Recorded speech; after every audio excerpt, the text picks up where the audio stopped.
کہ نبوی طریقہ اختیار نہیں کیا، صرف اس وجہ سے کہ نبوی طریقہ اختیار نہیں کیا۔ میرے حضرت کے پاس ایک نوجوان آیا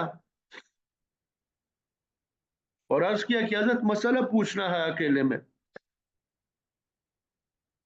سوال یہ تھا، میں ایک جگہ ملازمت کرنے کے لیے گیا، انٹرویو دینے گیا، ماشاءاللہ وہ خوب پڑھا لکھا جوان تھا۔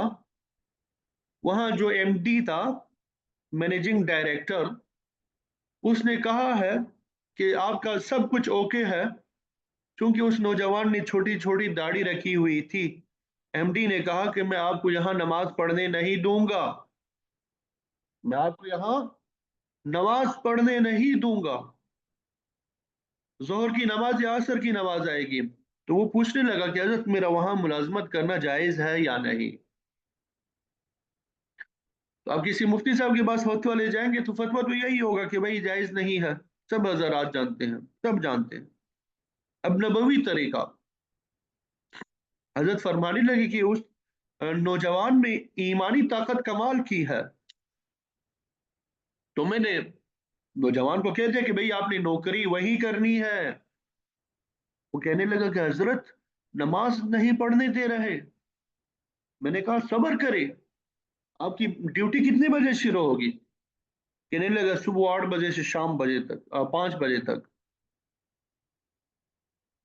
تو حضرت فرمانے لگے، میں نے اسے کہا آپ نے ایک کام کرنا ہے، آپ دفتر جو ہے وضو کر کے جائیں گے، اور ایک نارمل نوجوان بندہ جو ہے وہ تقریباً صبح جب وضو کر لے وہ شام تک اس کا رہ جاتا ہے، باقی رہتا ہے وضو۔ تو دفتر جانے سے پہلے وضو کر کے جائیں گے، اپنی دراز میں ٹوپی اور جائے نماز رکھے، اور جب نماز کا وقت ہو تو ٹیبل پہ جتنا کام ہے جو وہ منگواتا ہے وہ نمٹا دینا ہے، سارے کام جو آپ کی ذمہ ہے وہ نمٹا دینے ہیں، اور آپ نے وہی جائے نماز بچھانی ہے اور نماز پڑھنی ہے۔ وہ کہنے لگا حضرت میں نے وہ جگہ دیکھی ہے، وہاں تو شیشے لگے ہوئے ہیں، ایم ڈی دیکھ لے گا۔ میں نے کہا کہ فکر نہ کرے، اگر روکے تو فون کر کے بتا دینا، پھر دیکھ لیں گے۔ تو سارے کام نمٹا کے نماز پڑھنی شروع کر دی۔ اگلی مرتبہ ایک ہفتے بعد پھر وہ آیا حضرت کے پاس کہ حضرت مجھے ایم ڈی نے منع نہیں کیا۔ حضرت نے کہا پھر آپ نماز پڑھتے رہے اسی طریقے سے، میں یہی ہے کہ وضو کر کے جانا ہے، وضو کے لیے بھی اپنی سیٹ سے نہیں ہلنا، کوئی کام پینڈنگ نہ رہے، نماز کی وجہ سے کوئی کام ٹالنا نہیں ہے، کوئی آ جائے اس کو یہ نہیں کہنا کہ میں نے ابھی نماز پڑھنی ہے آپ جائیں، نہیں، پہلے آپ اس کا کام کیجئے، نماز کا کافی وقت ہوتا ہے۔ تو 3 جمعے گزر گئے، اس کے بعد وہ ہنستا ہوا ایک دن آیا کہ حضرت وہ ایم ٹی نے بھی دراز میں ٹوپی اور جائے نماز رکھ دی ہے، اس نے دیکھا کہ نماز اس طرح بھی پڑھی جاتی ہے۔ اور پھر چند دن گزرے کہ ایم ڈی نے میٹنگ بلائی، کہنے لگا کہ میں نے ایک کمرہ فارغ کیا، وہاں پہ کارپیٹ بچھا دیا ہے، آئندہ ظہر کی نماز سب اکٹھے پڑھ لیا کریں گے انشاءاللہ، اور یہ نوجوان جو ہے جماعت کرائے گا، سب ساری جو ہے وضو پہلے سے کر کے آیا کرے، بس اتنے منٹ دوں گا نماز پڑھنے کے لیے اور پھر واپس اپنی سیٹوں پہ آ جائے، اور کھانے کے لیے الگ سے وقفہ ہوگا، کھانے کے لیے الگ سے وقفہ ہوگا۔